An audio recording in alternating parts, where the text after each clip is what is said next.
July 1 shooting ആരംഭിക്കാനിരിക്കുകയാണ് മമ്മൂട്ടിയെ നായകനാക്കി ഗൗതം വാസുദേവൻ സംവിധാനം ചെയ്യുന്ന ചിത്രം. ടർബോയുടെ വമ്പൻ വിജയത്തിന് ശേഷം മമ്മൂട്ടി അഭിനയിക്കുന്ന ചിത്രം എന്ന നിലയിലും ഗൗതം വാസുദേവൻ മേനോൻ ആദ്യമായി സംവിധാനം ചെയ്യുന്ന മലയാള ചിത്രം എന്ന നിലയിലും പ്രേക്ഷകരും ആരാധകരും വലിയ പ്രതീക്ഷയോടെയാണ് ഈ പ്രൊജക്ട് നോക്കിക്കാണുന്നത്. ഒപ്പം മമ്മൂട്ടിയുടെ നായികയായി ലേഡി സൂപ്പർ സ്റ്റാർ നയൻതാരയും ഈ ചിത്രത്തിൽ എത്തുമെന്നും റൂമറുകൾ ഉണ്ടായിരുന്നു. എന്നാൽ ഇപ്പോൾ പുറത്തുവന്ന ലേറ്റസ്റ്റ് റിപ്പോർട്ടുകൾ പ്രകാരം നയൻതാര ഈ സിനിമയിൽ നിന്നും പിന്മാറിയിരിക്കുകയാണ്.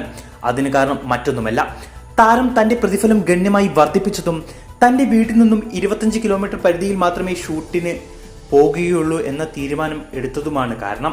ഇതോടെ ചിത്രത്തിൽ നിന്നും നയൻതാരയെ ഒഴിവാക്കി പകരം സാമന്തയെ കാസ്റ്റ് ചെയ്തിരിക്കുകയാണ് അണിയർ പ്രവർത്തകർ. ജൂലൈ 1 കൊച്ചിയിൽ ഷൂട്ടിംഗ് ആരംഭിക്കുന്ന ചിത്രത്തിൽ മമ്മൂട്ടിക്കും സാമന്തയ്ക്കും പുറമെ വമ്പൻ താരനിരയാണ് ഉള്ളത്. ഒരേ സമയം മലയാളത്തിലും തമിഴിലും ഒരുക്കുന്ന ചിത്രം സസ്പെൻസ് ത്രില്ലർ ചിത്രമാണെന്നാണ് റിപ്പോർട്ട്. നൻപകൽ നേരത്ത് മയക്കം, റോഷാക്ക്, കാതൽ, കണ്ണൂർ സ്ക്വാഡ്, ടെർബോ എന്നീ ബോക്സ് ഓഫീസ് ഹിറ്റ് ചിത്രങ്ങൾക്ക് ശേഷം മമ്മൂട്ടി കമ്പനിയുടെ പേരിൽ മമ്മൂക്ക നിർമ്മിക്കുന്ന 6ാമത്തെ ചിത്രം എന്ന പ്രത്യേകതയും ഈ സിനിമയ്ക്കുണ്ട്.